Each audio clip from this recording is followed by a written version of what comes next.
সবাইকে স্বাগত জানাই স্যার এক্সপেন্সের সঙ্গে আছি সৈয়দ ইশতিয়াক রেজা এবং আমরা আজকে কথা বলবো বাংলাদেশের ব্যাংকিং খাতের সাম্প্রতিক কিছু ঘটনাবলী নিয়ে। আপনারা জানেন যে আওয়ামী লীগের 15 বছরে লুটপাটের শিকার ব্যাংক খাত এবং আর্থিক খাতে বড় ধরনের একটা সংস্কারের চেষ্টা করেছিল ডক্টর ইউনূসের নেতৃত্বাধীন অন্তর্বর্তী সরকার। এর মধ্যে অন্যতম ছিল 5টি শরিয়া ভিত্তিক ব্যাংককে একত্রিত করে একটি সম্মিলিত ইসলামী ব্যাংক করা। কিন্তু সেটি আহ, এর মানে যেটা হয় যে সরকার চলে যাওয়ার পরে যে নতুন সরকার এসছে 12ই ফেব্রুয়ারির নির্বাচনের ভিতর দিয়ে আহ, তখন সেটি আর এগোতে পারছে না বা দৃশ্যমান কোনো অগ্রগতি নেই। একটা বিষয় ছিল যে বিগত সরকার চেয়েছিল যে আহ, একীভূত করে একটা ইসলামী ব্যাংক করা এবং সেই জন্য তারা যে ব্যাংকটি গঠন করেছিল সেখানে এখন পর্যন্ত চেয়ারম্যান কিংবা ম্যানেজিং ডিরেক্টর নিয়োগ দিতে পারেনি, কারণ চেয়ারম্যানও পদত্যাগ করেছেন এবং ম্যানেজিং ডিরেক্টর আসলে যোগদানই করেননি। এই হলো পরিস্থিতি।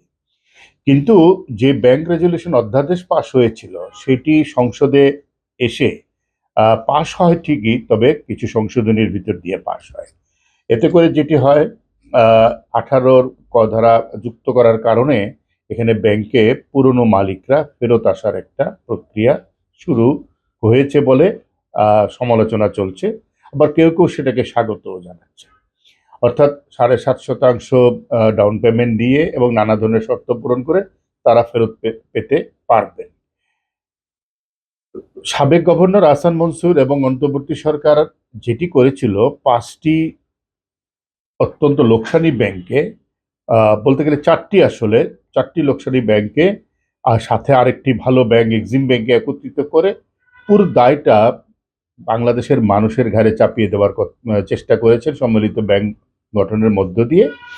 এবং ইসলামী ব্যাংক নামও দিয়েছেন সম্মিলিত ইসলামী ব্যাংক, যদিও দেশের সর্ববৃহৎ একটি ইসলামী ব্যাংক আছে বলে এটি একটা কনফিউশনও তৈরি হয়েছিল।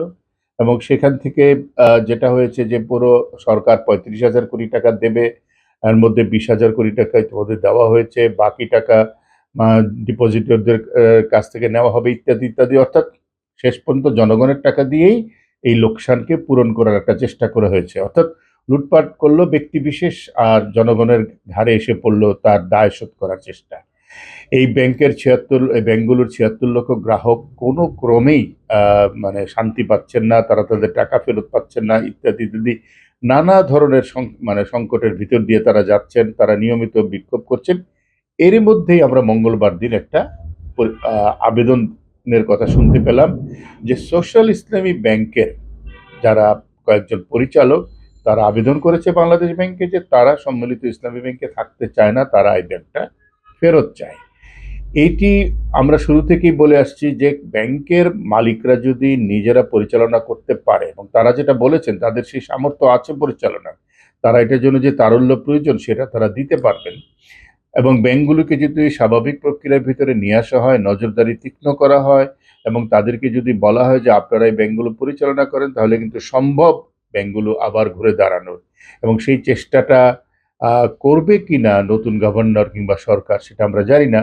তবে সোশ্যাল ইসলামী ব্যাংক একটি পথ দেখিয়েছে যে আহ, মালিকদের কেউ কেউ এসালমের বাইরে গিয়ে ব্যাংকটাকে পরিচালনা করতে চাচ্ছে। দ্বিতীয় যেটি সেটা হলো এক্সিম ব্যাংক। এক্সিম ব্যাংক মানে কোনোভাবেই 5টি ব্যাংকের যে একত্রীকরণ তার মধ্যে কোনোভাবে পড়ে না। কিন্তু বলা হয় যে সাবেক গভর্নরের সাথে এক্সিম ব্যাংকের মালিকের মানে চেয়ারম্যানের সাবেক নজরুল ইসলাম খানের একটি ব্যক্তিগত দ্বন্দ্বকে কেন্দ্র করে এই ব্যাংকটিকেও একই কাতারে নিয়ে আসা হয়েছে। এতে করে যেটা হয়েছে, এই ব্যাংকটাও আসলে গত 18 মাস বা আরো বেশি হবে কোনো ধরনের কার্যক্রমের ভিতর দিয়ে যাচ্ছে না। ব্যাংকগুলোকে সাথে যখন আমরা কথা বলি তাদের ভেতরকার কর্মকর্তারা বলেন তারা তারা আমরা দেখতে পাই যে তারা অনেক আস্থাশীল যে তারা এটা চালাতে পারবেন। তারা যেটা বলেন যে তাদের যে সমস্ত সুযোগ সুবিধাগুলো ছিল, অর্থাৎ তারা যে এলসি করতে পারতেন, তারা যে বিভিন্ন ধরনের বিল কালেকশন করতে পারতেন, তাদেরকে যদি এই সুযোগগুলো আবার দেওয়া হয় তাহলে তারা নিশ্চয়ই ব্যাংকগুলোকে আবার দাঁড় করাতে সক্ষম হবেন। এই একত্রীকরণ করতে গিয়ে যেটি হয়েছে যে ব্যাংকগুলোতে যারা পুঁজিবাজারে বিনিয়োগ করেছিল তারা শূন্য হয়ে গেছে, অথচ তারা তো এই ব্যাংকগুলোর মার্কেটে বিনিয়োগ করেছিল, অর্থাৎ মার্কেটে এই ব্যাংকগুলোর ভালো অবস্থা দেখে আর্থিক খাত বিশ্লেষণ করে অডিট রিপোর্ট দেখেই তারা বিনিয়োগ করেছিল। বলে তারা যখন হঠাৎ করে দেখলো তাদের বিনিয়োগও শূন্য হয়ে গেছে, তারাও হতাশ হয়েছে। আবার হেয়ার কাট পদ্ধতির নামে পুরনো মানে মুনাফা থেকে কেটে নেওয়া, এটিও এক ধরনের জুলুম হিসেবে বিবেচিত হচ্ছে। এই কারণে যে এই আহ, টাকাটা তারা ইতিমধ্যে পেয়েছে, এখন তাদের কাছ থেকে এটা কেটে নেওয়া হবে। ফলে ব্যাংকগুলোতে টাকা রেখে একদিকে তারা টাকা ফেরত পাচ্ছে না, অন্যদিকে তারা কম পাচ্ছে, তাদের টাকা কেটে রাখা হচ্ছে। এটাও এক উদ্ভট পরিস্থিতি তৈরি করেছিলেন জনাব হাসান মনসুর, যেটা নাম দেওয়া হয়েছিল হেয়ার কাট। এবং আমরা দেখেছি গ্রাহকরা সেটা কোনোভাবেই মানতে চাচ্ছেন না।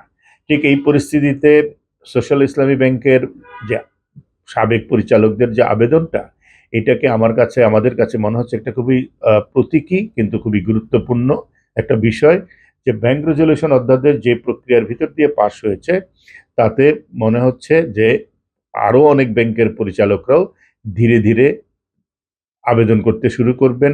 এবং সরকার যেই পদ্ধতিতে এগোতে চাচ্ছে যে তাদেরকে এই ব্যাংকগুলো দিয়ে সরকার নিজের ঘাড়ে কোনো লাইবিলিটিস নিতে চাচ্ছেন না, ব্যাংকগুলো সুন্দর তদারকির ভিতর দিয়ে মালিকদের তত্ত্বাবধানেই যদি পরিচালিত হতে পারে, তাহলে সেটা গ্রাহকদের জন্য অনেক বেশি উপকার হবে বলে আমার মনে হয়।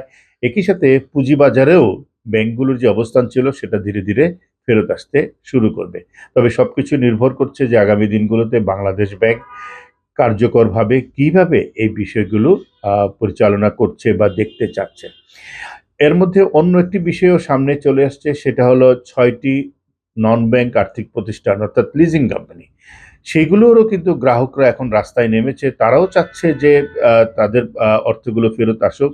এবং ৯টির মধ্যে ৩টিকে সময় দেওয়া হয়েছে, ৬টিকে বাংলাদেশ ব্যাংক আর সময় দিতে চায় না, এবং এই জন্য বাংলাদেশ ব্যাংক অর্থ মন্ত্রণালয়ের কাছে অর্থ বরাদ্দ চেয়েছে, তাদের এই টাকাগুলো যদি গ্রাহকদের ফেরত দেওয়া যায়।